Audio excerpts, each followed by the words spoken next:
Hello, I'm Belkis Perez. Thanks for tuning in to Coral Gables Television. Today on Coral Gables Now, the rules for CPR have changed. We'll show you how it's now easier to save a life. Hurricane season is here. We'll have some important information that's specific for seniors. Tourism is big in the city. Some interesting facts on who is traveling to Coral Gables.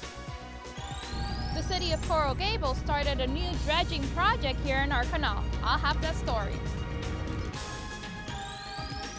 And there will be many more things to do at Fairchild Tropical Botanic Garden when they build this new art center. Those stories and more, Coral Gables Now starts right now.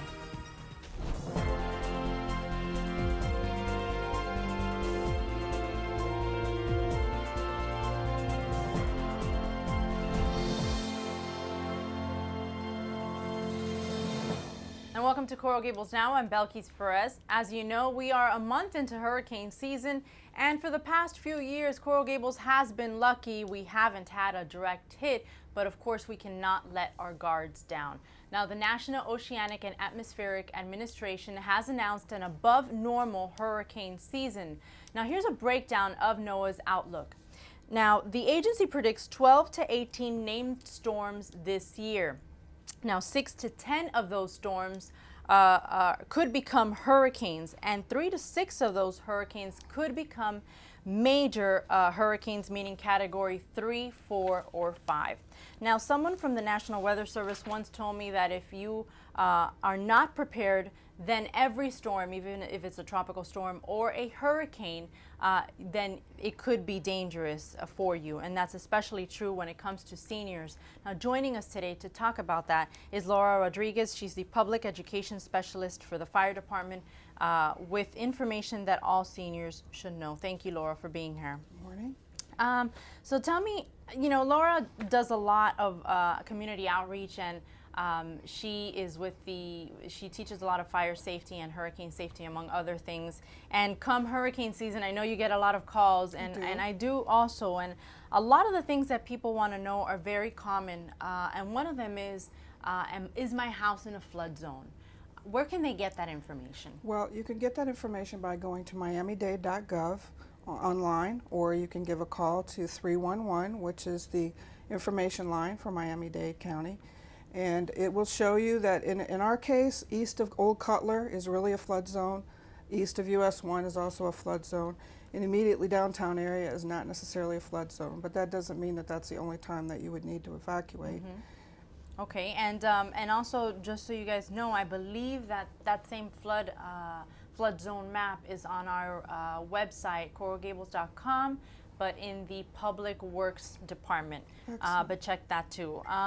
So basically, another thing I've heard is, are there any shelters in the city? And what's the answer to that? Well, while there are no shelters within our municipality, the closest shelter to us would be South Miami High School. Okay. And it is, although it's travel distance closest to us, not every shelter is open in an evacuation situation. That's where you have to make sure that you keep informed, and there's going to be a list of shelters available and which ones are open. Yeah, the media always has those, and I guess it depends on the hurricane, the severity, impact it's gonna have. The impact, exactly. So let's say that you are a senior and you're not sure if you want to stay at home. You might be in an evacuation in a flood zone. What do you do? Do you have to get on a list in order to go to a shelter, or can you just show up to a shelter? You definitely need to be on the list, and in order to be on that list, you need to go to the website that's for Miami-Dade for Emergency Evacuation Assistance Program, the EEAP. Get your name on that list. Even though you're within Coral Gables, you're also within Miami-Dade County. Correct. Therefore, you have to be on the list to be even considered to be able to be evacuated. And by being on that list, you will also receive transportation that you need. Whether you're on oxygen, maybe you're on dialysis, maybe you're bed-bound or wheelchair-bound, they have all the facilities as well as the transportation available to get you safely to the shelter that's going to help you the most. And okay, so we're talking about wheelchair bound and just if you're on dialysis. Okay, so let's say you have special needs like that.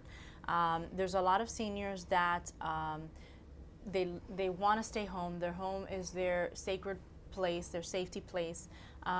Should they evacuate? You know, that's a personal choice.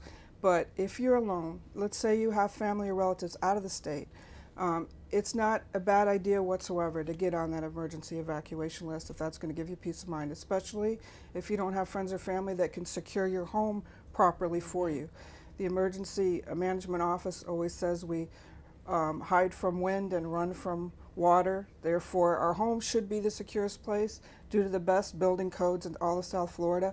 But if you're not able to get friends or family to help you secure it, then it's going to you're going to be a whole lot better if you're able to leave there and get to a safe shelter. But you still need to give a call to 311 or go to the website to get on that list. And we keep a copy of the list of all of the residents within our municipality that are on the emergency evacuation list.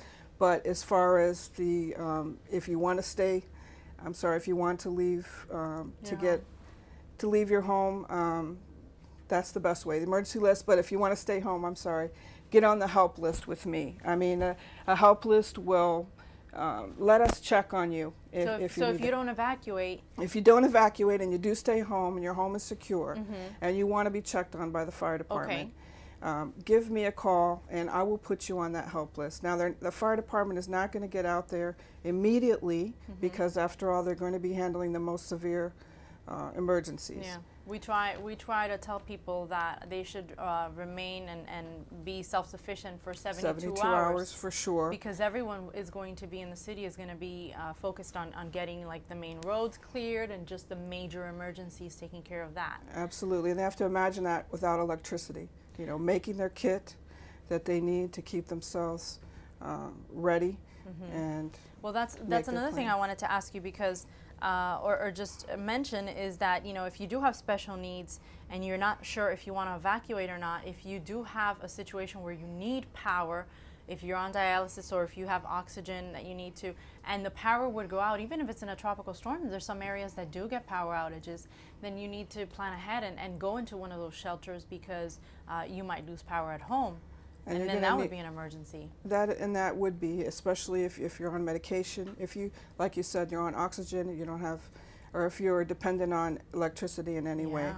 So okay, and let me ask you, is there any okay? So you were saying that there's actually transportation. There's a service that will take you to the shelter once you sign up for it. Yes, that's part of being on the emergency evacuation assistance program. They'll provide the assistance that you need. If you're in a wheelchair, then they're going to have a lift.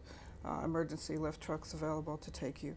If you're ambulatory, then they'll have a regular ambulance take you to the shelter that will assist you. And okay, so once you sign up for that list and that were to happen, you on the city side would get that list as well. Yes, we do have the list. And then aside from that, the city has its own list of people that want to register with us to get checkups.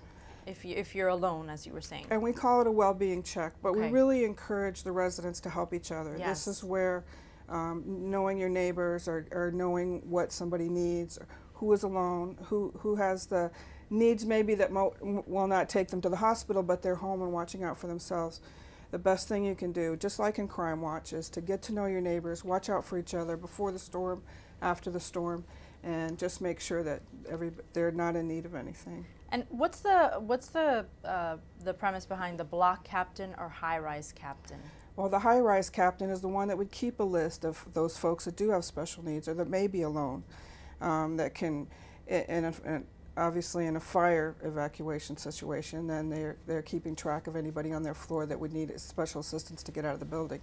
But in a hurricane situation, it's just keeping track of, as I said, who's alone, who may need something a little extra, you know, to watch out for them, or maybe they need a little bit more secure. So that's something that residents themselves can organize? Absolutely. It's just within themselves they organize, and, you know, there's got to be a captain in each block, and just go around finding out who would be in need during a hurricane situation? Similar to the homeowners association, where everybody's meeting to keep track of each other and what their needs are.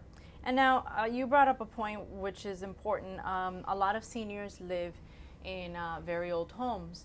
They're beautiful, but many times they're not maintained. Right. And so they could pose a danger when high winds come. So at that point, you really have to make the decision whether, to go to a shelter, not put yourself in harm's way at home, and go to a shelter, because a lot of seniors, although they live in these beautiful homes, they might be on fixed incomes. Absolutely, and they may not be able to get their house in good repair, during the year, and especially during hurricane season. It's not only danger to themselves, but maybe to others in their neighborhood as well. So in that case, it's still a good idea to get on that list. If they're not able to have access to that list, you can always give me a call. I'll be glad to print out the packet, because it is an application that you have to fill out, and you have all of your needs on there, and they address it from there. And then another thing is staying in a high-rise. There are a lot of seniors that in the downtown area that live in high-rises. They might think that, since they're not on the ground floor, they're pretty safe up there, but in essence, I heard someone tell me, meteorologists say that the highest winds in a hurricane are higher up. Floors, exactly. So then there could be potentially more damage in those, not flooding, but damage. So that's something else to keep in mind for seniors. Do you really want to stick it out there? And if you lose power, then you're not going to have an elevator to take you down. You're going to have to go down many flights of stairs that you may not be able to manage yourself. Yeah. So that's why we need to make the plan in advance in a non-emergency situation when we're not stressed and worried. So now's the time. Okay. Well, thank you, Laura. I appreciate it. And definitely, if me and you would not prepare, which is wrong at the last minute, still, I think we have the ability to get out, do what we need to do, but for seniors, they might not have that ability. So it's very important, as you said, that you have to prepare ahead of time. So thank you very much. Thank you. And if you want more information on any of the things that we spoke about, including getting on that evacuation list, getting on a special needs shelter, or getting on the city's list to get welfare checks, you can call Laura. That number is 305-460-5576. Now, when a hurricane is imminent in our area, if it's coming to our area, then there's another phone number to call. And that number is going to be basically routing all the calls there for all the information that you might need, whether it's garbage, anything at all. And that's the 305-442-1600. That is the police and fire non-emergency line. So that's the number to call if there was a hurricane coming our way. That's the number to call. But if not, it's 305-460-5576 to prepare ahead of time. And there's still a lot more to come on Coral Gables Now. Up next, some interesting facts about travel and tourism in the city. The historic Alhambra Water Tower is undergoing restoration. I have that story and more here on City News. And find out how a new building will enhance your experience at Fairchild Tropical Garden. Coral Gables Now will be right back.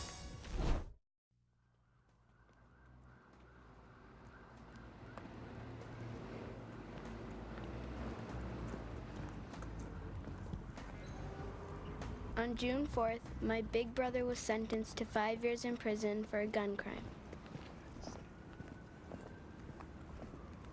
That day, he sentenced me to 5 years of walking home alone from school. When you commit a gun crime, your family pays the price.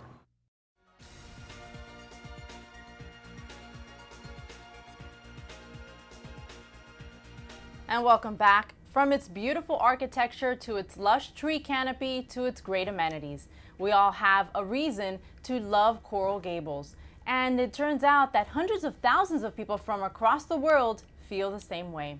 Now, here to give us a breakdown of the travel and tourism industry in the city is Rolando Aedo. He is the Executive Vice President and Chief Marketing Officer of the Greater Miami Convention and Visitors Bureau. Thank you so much for being here. Thank you for having us, Bilkis. And you got our name and my title correct. There so you go. That's quite a great my start. cheat sheet. Thank you. So basically, just give us an overview first of what the Bureau does and Sure. your relationship there. Sure. And for sure, we say GMCVB, Yes, but a lot of folks I can't get that. A lot of folks don't know who we are or necessarily what we do, because most of what we do is external. We are the official sales and marketing organization for all of Greater Miami. That's all 34 cities, including the City Beautiful, Coral Gables, and the unincorporated area. So we actually have a contract. We're a private organization with a contract with Miami-Dade County to represent Greater Miami for meetings, conventions, for leisure tourism into our destination. We do partner with the Chamber of Commerce, but we're not a Chamber of Commerce, even though we are a member-based organization. So we've got about 1,000 members, hotels, attractions, airlines, and cruise lines. But most of what we do is outside this community, and it's about bringing tourists and having them bring their dollars into our community. What we see is the fruits of your labor is what we get to see, which is the tourists coming in and the publications, I guess, that's part of it, and it's also about sustaining jobs, which, as we know in this day and age, with all the challenges that we're going through, the fact that hospitality employs 1 out of every 5 folks in our community, including Coral Gables, is a tremendous economic driver of our industry, so we're proud of that as well. So you were at the commission recently, and you gave some numbers and some statistics about how our travel and tourism industry is, and we thought it was really interesting, and that's why we brought you on the show. And basically, I thought it was important for people to know. It was very interesting information. What's the current state of the tourism industry here in Coral Gables? Let me go ahead and start with Miami-Dade County, and then I'll bring it down to Coral Gables. And the one thing that's important for all of us to understand is that when we're promoting tourism into Miami, Miami for us is the global brand. Coral Gables also has its own brand, but when we're communicating on a global basis, everyone considers this one part of a great community called Greater Miami, of which Coral Gables is one of the signature cities therein. The state of the industry to Greater Miami is actually very, very good. In 2010, we had a record number of tourism. It was up by close to 5%. Half of all those numbers are from international markets, and the other half are from domestic markets as well.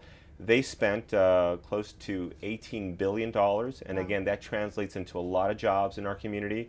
Hospitality is the one sector that is actually adding jobs quicker than any other sector because of that success.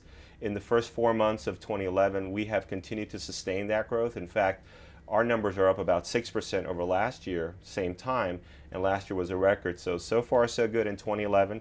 We're seeing some very, very aggressive pacing on the business, both on the meeting side as well as on the leisure side.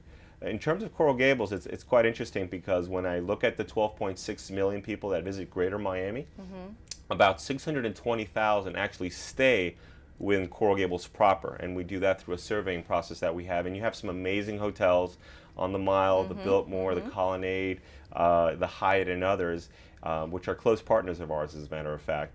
But as importantly is, even though folks may not be staying within the city proper, they're actually visiting.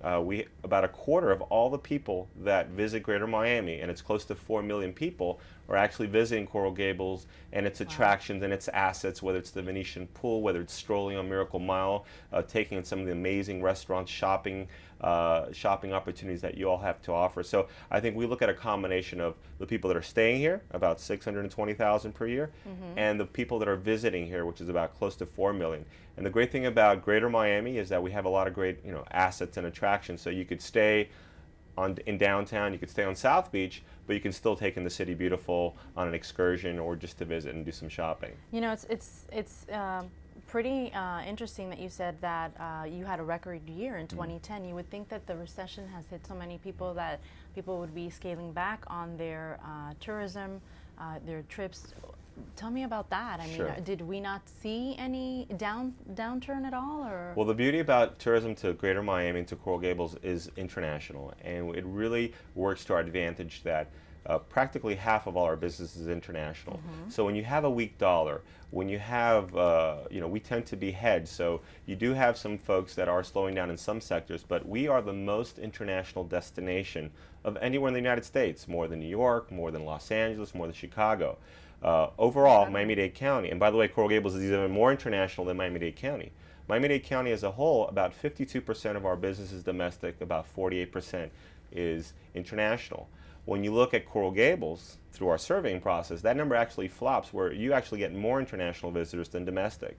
So I think our international markets are strong, especially when you look at some of our Latin American markets in particular. They were rather insulated from the global recession. It was more impacting domestic in Europe. They didn't have the same credit issues that we have domestically. Brazil, we've all been hearing about the amazing success that they've had. Their unemployment rate is ironically lower than ours. Who would have thought that? Their economy is expanding, and it's not just Brazil, it's Chile, it's even Argentina. There's a lot of markets that are doing well south of the border. And then in Europe, because of the weakness of the dollar against the euro, that has also sustained our business. So truly, our international market is a blessing, and Coral Gables in particular is very, very well positioned to see that growth continue. Why do you think that we have such a high international rate?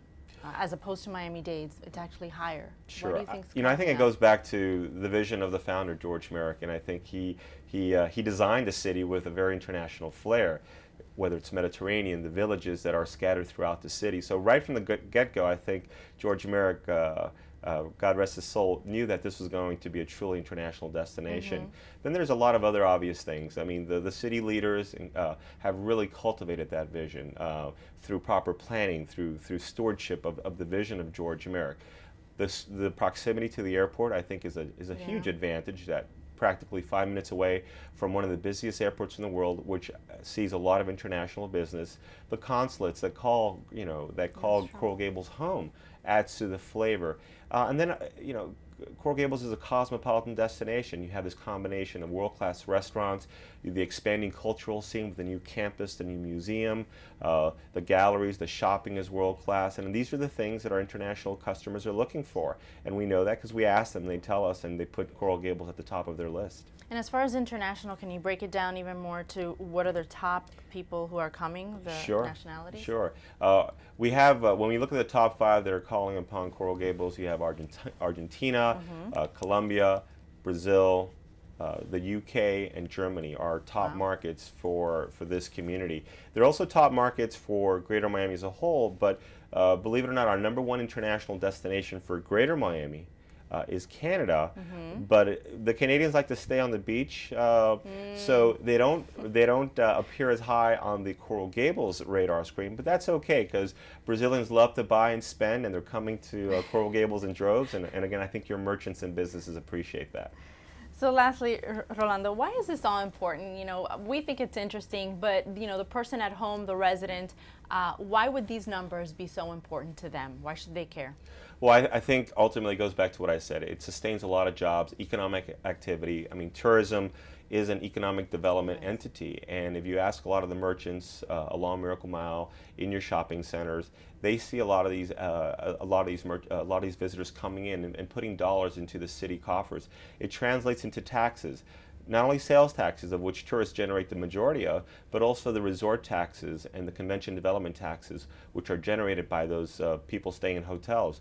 Those taxes then go into infrastructure work, including museums, including other facilities that both residents and tourists are able to enjoy. So while sometimes it's difficult to connect the dot directly with tourism, especially for a unique community like Coral Gables, it's pretty easy once you realize the economic impact. And $18 billion a year is not something to scoff at, and it definitely makes its way into the city. It helps maintain property taxes in check. It helps maintain the quality of life that Coral Gables has prided itself on, and I think it's all part of the whole picture. Well, thank you, Rolando. I really appreciate you coming over. My pleasure. And we wish you good luck, and I know that you partner with a lot of organizations that are inside Coral Gables as well. So continued success and and help. Thanks for your help bringing those people here to Coral Gables. Our pleasure. And there's still much more to come on Coral Gables Now. Up next, the guidelines to administer CPR have changed. We'll show you how it's now much easier to save a life. And it's that time of year when a shopping hotspot highlights man's best friend. We'll be right back with more of Coral Gables Now. Hello there. Having a lasting effect on a kid's life can be quick and easy. Here's some stuff we've learned. From time to time, secret codes may be used. It's not uncommon for a kid to demonstrate special powers. Costumes can be uncomfortable, but loads of fun. Moments like these happen every day. Lend your support. Go to bigbrothersbigsisters.org. That's all for now. Welcome back. Are you looking for a fun place to entertain your kids this summer? Well, the registration is still open for the Parks and Recreation summer camps here in the city. Lots of fun things to do, and Tanya Leitz has that story and others on City News. Tanya? Whether you're playing a sport, engaging in fun activities, or making new friends, the City of Coral Gables offers these opportunities to your children on their summer break. Children can now enjoy their summer break that lasts until August 19th through various summer camps organized by the Parks and Recreation Department. Registration is still open for most camps with fees that vary weekly. For more information, visit their department online site through the Coral Gables website at www.coralgables.com or contact them at 305-460-5620. And work has begun on restoring the Alhambra Water Tower. The tower was built in 1924 and was designed to resemble a lighthouse in order to conceal a less attractive water tank inside. This iconic landmark has been the center of attention for many community activists who in the past year have organized to raise private funds towards its repair. The project is scheduled to be completed in November. The City of Coral Gables commissioners got the chance to meet the newest leaders of the University of Miami's athletic department when UN President Donna Shalala introduced Athletic Director Sean Earhorst, men's head basketball coach Jim Larinaga, and the head football coach Al Golden at a City Commission meeting. During the proceedings, President Shalala also welcomed newly elected Coral Gables Mayor Jim Kaysen and Commissioner Frank C. Quesada. She also mentioned the great cooperation between UM and the City Beautiful, noting the recent development agreement between the two entities and some of the promotional initiatives that have resulted from it, such as free tickets for Coral Gables residents to various sporting and cultural events, as well as the College Town Lecture Series. And finally, your parking experience on the 200 block of Miracle Mile is now much more convenient. The parking department is currently field testing a cutting-edge single-space parking meter system. All 40 meters on the block will replace with solar-powered devices that accept coins, credit, or debit cards and support the city's existing pay-by-cell phone program.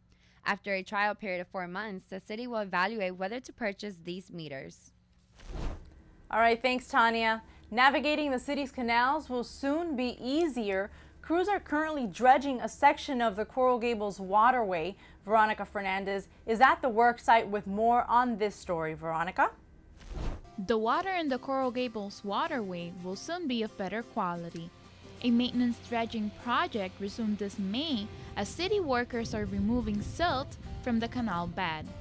The silt you see behind me was in our canal, and it's now being extracted. This section of the Coral Gables waterway goes from Red Road to Blue Road and will not affect traffic.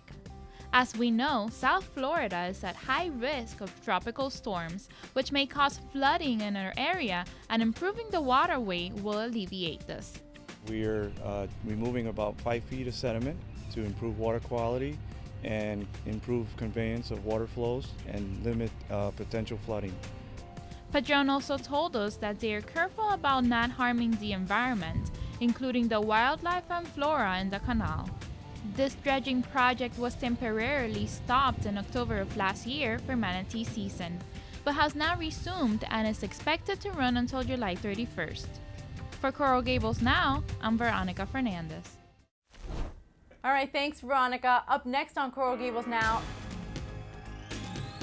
thanks to some generous donors, Fairchild Garden will soon offer visitors new programming. And going shopping? Well, there's one shopping destination that wants you to bring your dogs to. We'll be right back.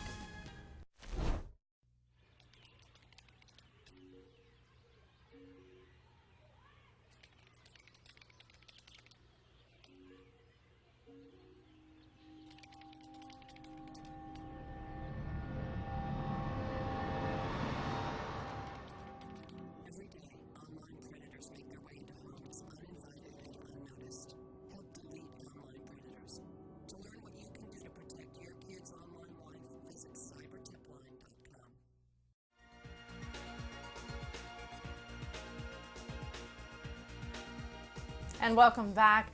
Fairchild Tropical Botanic Gardens is unveiling plans for a beautiful new building, and joining us to talk about it is Nanette Zapata. She is the Chief Operating Officer for Fairchild Gardens. Thank you so much for being here. And thank you for having us. So Nanette, tell me, Fairchild is soon, later this year, is going to break ground on this new building.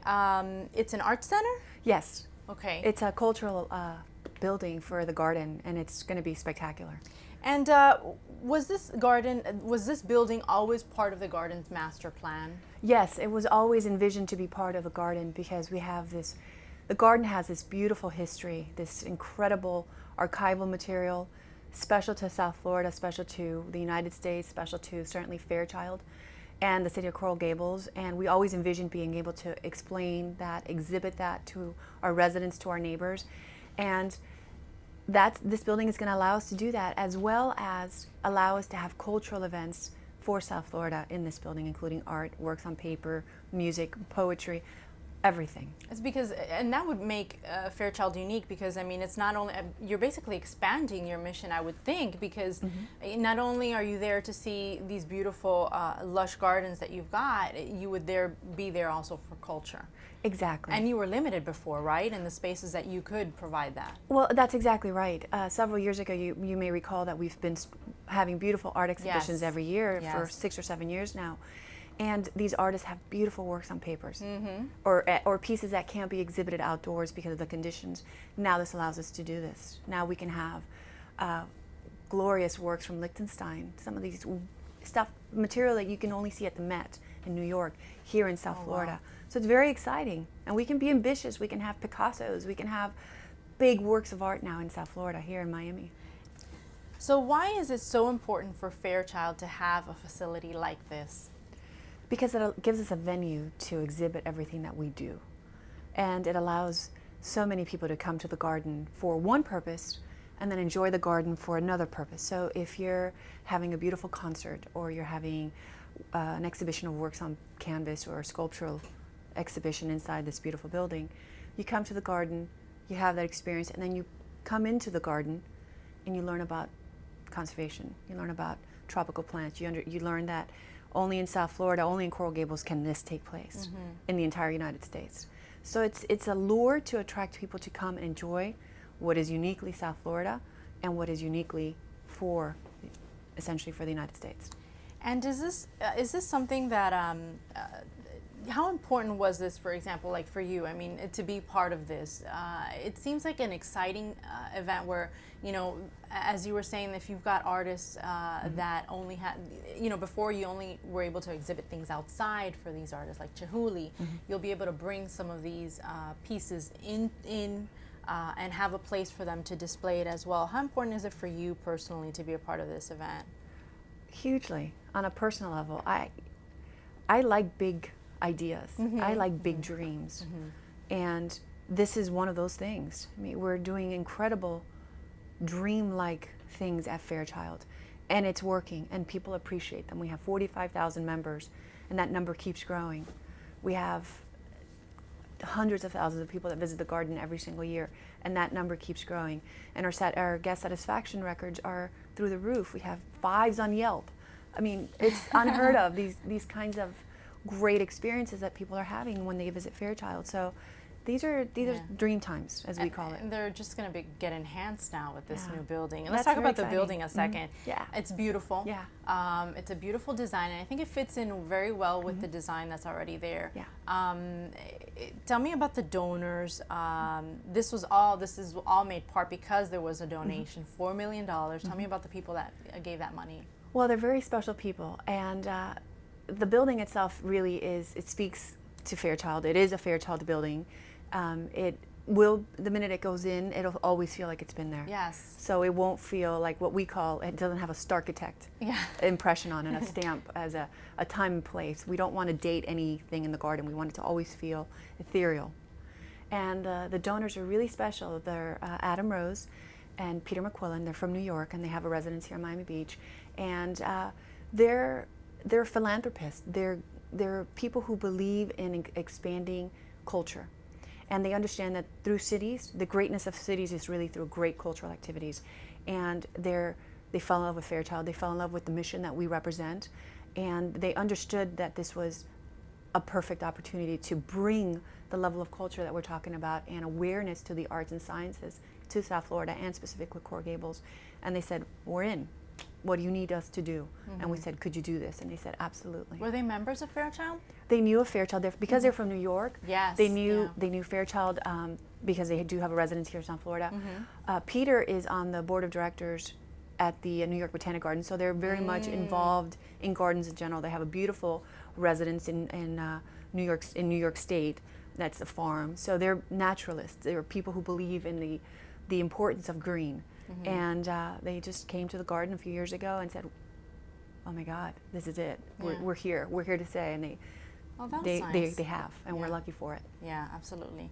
And the building itself, is it just going to be one expansive space, or will it be broken up? Have you gotten that far in the plans to know? We have what we call a great room in the middle, and we have a green room. We have restroom facilities within the building. But we wanted a building that we could be flexible with. The vernacular will be lovely interior as well. And we can always, if we have an exhibition, we can erect walls. We can build walls, so we can make it flexible. But what we wanted to do was have the ability to move things around, the ability to take in and put up and put down exhibitions easily. And when do you plan to start construction? We are going through the Board of Architects review process right now through the city. So our goal is to have permit in hand by the end of this summer, and break ground by the end of the year. Wow, so you've got a lot of work there at the garden with the Science Village going up, and now this one. It's pretty exciting stuff. Yeah, you know, we always say that the garden is Renaissance Florence. That's what we say we are. And all the things that were beautiful about the Renaissance, the learning, the rhetoric, the art, the culture, the community is all taking place at Fairchild. And it's very exciting. We're thrilled. Yeah. And we're really happy that it's happening in Coral Gables too, you know, and having such a beautiful backdrop in our city is just amazing. Yeah, Thanks, we're Annette. lucky. Thank you. I appreciate it. And if you want more information on Fairchild Garden, you can always go to their website. That's fairchildgarden.org. And there's a lot of exciting events on that website that are taking place, including every Sunday in August, the garden is actually opening for free, and they're going to have yoga classes, they're going to have art exhibits, they're going to have a bunch of things there, so it's really a nice opportunity if you've never been there to go out and view it. There's just a lot of beautiful things there, and obviously you can get more information by checking out their website. And there's still much more to come on Coral Gables Now. Coming up, the fire department is out teaching the community the new rules for CPR. We're going to have your one-on-one session coming up next. And the Village of Merrick Park honors our beloved doggies during the Doggy Days of summer. We'll be right back with more on that.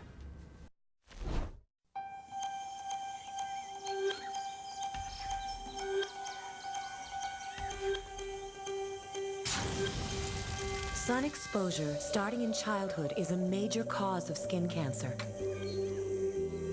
That's why you should apply a high SPF sunscreen and keep your kids covered up whenever they're outside, not just at the beach or pool. Protect your children from the sun. They'll thank you for it someday.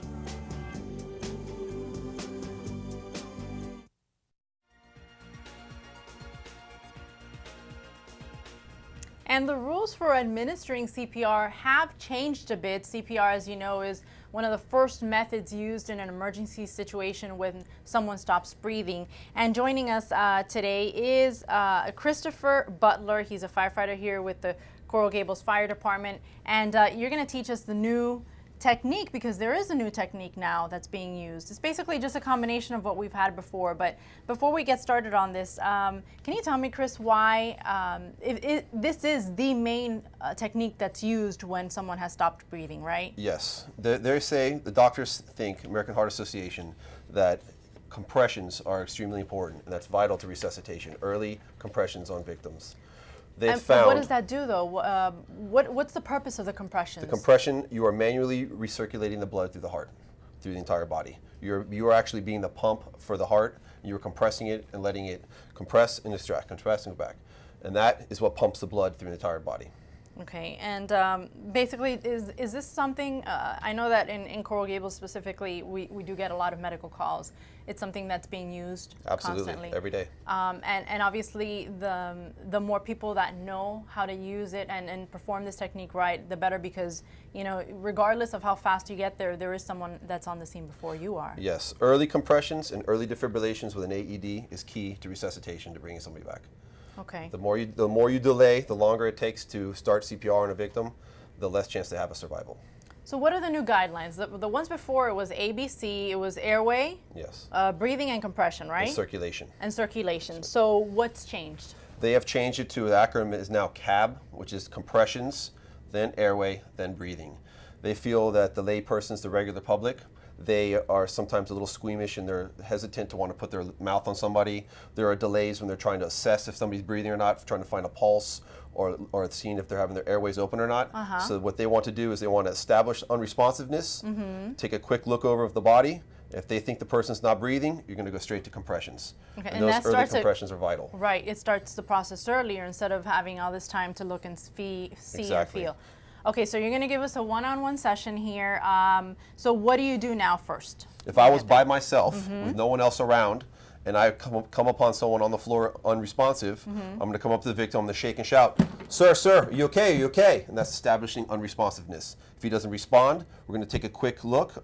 If I'm looking for chest rise or breathing. If I don't see it, I'm going straight to my compressions. So no more CPR, checking here? No. I'm sorry, checking for the pulse? No checking for the pulse, no opening the airway, because that delays the compressions. The whole idea of the new rollout for CPR is to get early compressions. So once I establish my unresponsiveness and I take a quick 5-second look and I don't think they're breathing, I go straight to the nipple line, that's my landmark, put my palm over palm, and I start my compressions. Our goal is to have at least 100 compressions in a minute. We're going to go 30 at a time. It becomes something like this. I want to be directly over the person, and we're going to go 1, 2, 3, 4, 5, 6, 7, 8, 9, 10, 11, 12, 13, 14, 15, 16, 17, 18, 19, 20, 21, 22, 23, 24, 25, 26, 27, 28, 29, 30. 30 compressions is what we want to start with. Okay. That's going to get the inner thoracic pressure built up to move the blood around. That's the goal. After my 30 compressions, I'm going to go to the head tilt chin lift, and I'm going to go to my 2 breaths. Do you have to do it? Let's say there's someone that still has a problem with that. Then you go to. Do you continue doing this? If you're by yourself, you're going to go to 2 minutes of compressions. If you're by yourself, 2 minutes of compressions. Then you're going to leave the victim. You're going to call 911, activate the EMS system, and hope for someone with an AED to come around. Okay. If you're with someone else, you want to tell them to go call 911, and you continue the compressions until someone else with more training comes along. Okay, and then you were doing this, and that chest was going down, a lot. Is that how much you want it to go down? We want at least 2 inches on an adult. And are these dummies good as far as accurate when you're doing it on a real person? I mean, is there like a stopping point on a person that you feel like you're going too far down? Our goal is 2 inches of compressions, 2-inch compression. You pretty much press down as hard as you can. You really want to compress the chest because you want to pump that. You want to pump the heart. You want the heart to circulate the blood through the body. Okay. And they are pretty realistic. And then, so before, I remember from taking this in college, you would, follow the line of the sternum and then put 2 fingers but it basically is the same thing. It's right at the nipple line. Yes. So do you do it this way or this way? How does it? You're going to do your compressions. You're facing the victim. Yeah. And so I'm going to put the palm of my hand right on the nipple line. The elbows locked. You're going to be over the person like a piston and here. drive. Okay. You don't want to press like this because you're not going to get the compressions. You want full compressions. And it's very exhausting. CPR is exhausting. It requires a lot of manpower. You cannot do that for a long time by yourself. Okay. So you really want to get the EMS system activated as fast as possible. So you do 30. If there's no one with you and you don't want to do the airs, you do 30 again? Yeah, you just continue your compressions until someone comes. If you don't have a pocket barrier device and you don't know this person and you're hesitant on giving airways, breaths, you're just going to go to straight compressions. Okay. All right. And did the rules change at all for kids? They changed for adults, they changed for kids, and they did not change for infants. Okay. So the same procedure would be just doing compressions first? Yes. Okay. And just so we show people, this is an AED. This is what Chris was talking about. And let's just open it up. Sure. And it's really cool because it gives you it really gives you the instructions in an automated form, so there's no figuring it out. It tells you what to do. So yes, it's a you great. You turn it on and it speaks to you. And I think that the fire department is requiring that in all buildings in Coral Gables, I believe. I'm not quite sure Yeah, exactly what ordinance it is, but I know at least the city buildings, they're required. Yeah. Not to mention every one of our police officers have one of these in their vehicles. Yeah. That's great. All right, Chris, thanks so much. I appreciate it. And if you want to get some pointers, or if you're interested in taking a CPR class, well, the fire department actually has CPR classes for residents, and they are free. They're being offered on a monthly basis. Basically, if you want to sign up, you've got to sign up in advance. You can call 305-460-5576 for more information and to sign up there. And we'll be right back with more on a special summer celebration just for dogs, and it's happening at the Village of Merrick Park. We'll be right back with more on that.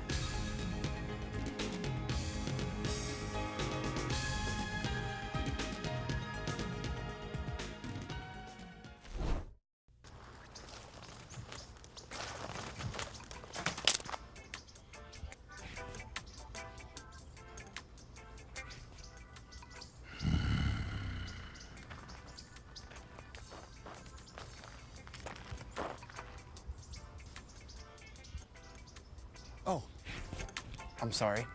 I'll put that out.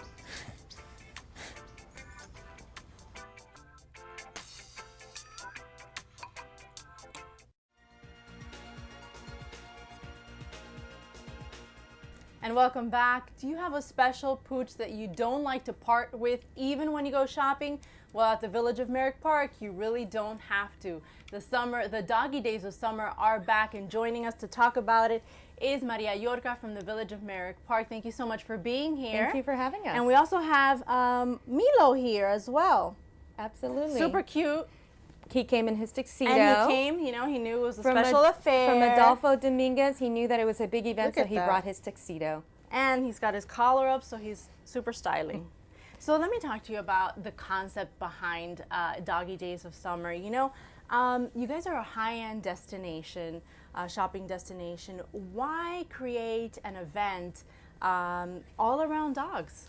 Well, you know, we looked around our shopping center any weekend, any weekday, and there's all kinds of doggies throughout. What's really neat about Village of Merrick Park for pet lovers is that it's a very doggy-friendly environment. So you can go shopping with your dog. You know, you don't want to leave him behind. So you can go into the stores, go shopping, check out some great dog books at Borders, and enjoy your doggy at any time. So we thought, well, let's have an event to honor our shoppers and their doggies, and it's on July 31st. From 2 to 6 p.m., we're going to have a doggy parade that benefits the Humane Society.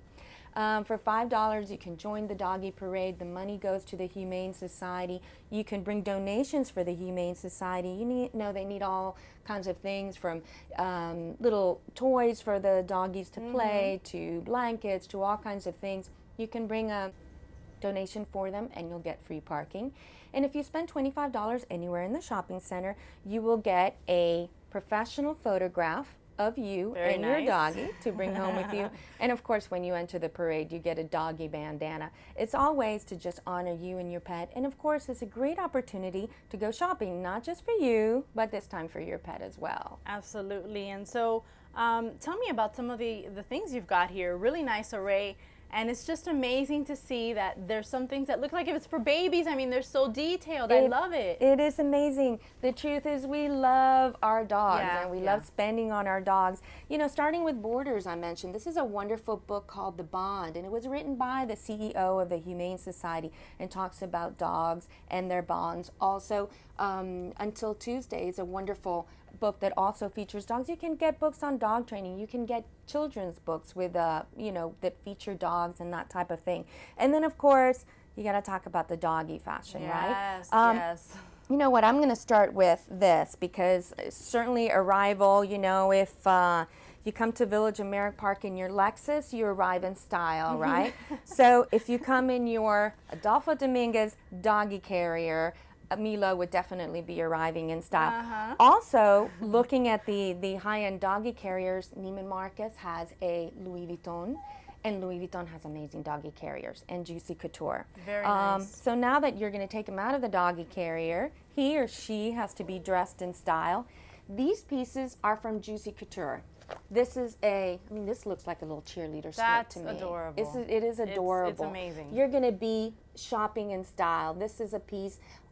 What's neat about this romper is if you want to match your doggy, there is a matching Juicy Couture romper for mom, so that you and your dog can come out and you can match perfectly. Oh my gosh. A little bling is necessary, and Yep, this it's is beautiful. also from Adolfo Dominguez, so that we're not just getting the casual collars for your Yeah. dog. We're getting something that really It's has very some elegant. style to it. It's beautiful. What else?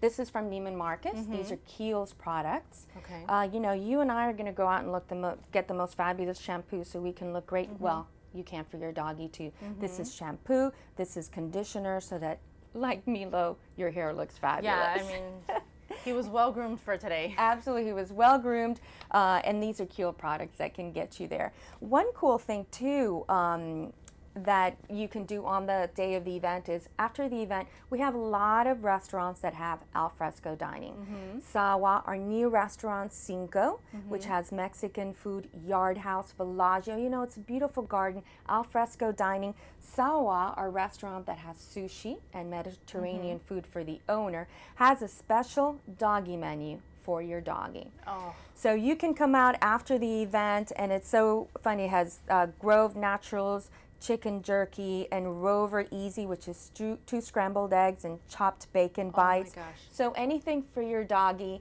you're going to find Is them that in year Sawa. round, or is that for this month? This or? is year round. Wow. This is year round. As a matter of fact, if you go to Sawa, you'll find that there's a little doggy bowl on the floor and a little menu right in front of it. So the doggy can check out the menu as well as the owner.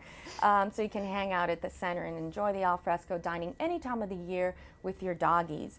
And then I think finally, I always leave Tiffany's, as they say, the best for the last, because anytime that you are looking at the little blue box, you know that you're looking at something special. And now this is for the dog lover, not for the dog, but for the dog lover. We'll start with the charm in the front in sterling silver. It has a dog bone charm on it. That's $125. So Tiffany's, has the most amazing diamond rings for the most amazing high-end wedding, and also has a lot of fun stuff as well. For example, that chain. And we have 2 doggy charms and chains. We start with the one in gold. It's 18 karat gold. The price of the dog charm is $900. And then you have the really high-end, fun splash of color. It has a dog charm with diamonds and emeralds in platinum, and that dog charm is $2,300. So you can have a combination of things for the doggy, for the dog lover, and just have a great day out at Village of Merrick Park. Really, the Doggy Days are something that we have every day of the year, but Doggy Days of Summer is a fun time to come out. The parade, of course, will have prizes for the best personality, for the most, dog and owner look-alike contest. That one will get a prize as well. That's always interesting. I would recommend the rompers matching rompers to wear for that one. So it's just a fun day to honor our pets and our wonderful relationship and bond with them. Like you seem to be having there with Mila. He's so sweet. So sweet. And let me ask you about the parade though, because in years past we've gone, and it's a blast, and the owners really put so much effort into what their dogs wear. I mean, we've seen them wear the wildest things. I mean, do you expect the same thing this year? How's the turnout for that? We do. It has been great. I'm always amazed because I don't know if maybe last year we had 60 dogs, and you have the tiny dogs, and we had some huge huskies, some all kinds. You have 60 dogs in a small area. They all get along for the most part. They all get along. It's a lot of fun. We've had the matching doggy carrier, doggy strollers with the mom, with the doggies. They really go all out, and they really have a lot of fun. And Village of Merrick Park is all about fashion, and I think that would be the right place to definitely display your fashion sense. Yes. And thanks, Maria, for coming and giving us this amazing display. And if, like she said, all dogs are welcomed at Village of Merrick Park. And as they're as well trained as Milo here, then absolutely they're always welcomed. And if you want more information on the event that's going to take place at Village of Merrick Park or any other events, you can go to their website at www.villageofmerrickpark.com. And that does it for this edition of Coral Gables Now. Thanks for joining us today. And thanks for watching Coral Gables Television. We'll see you next month. Bye-bye. Bye-bye.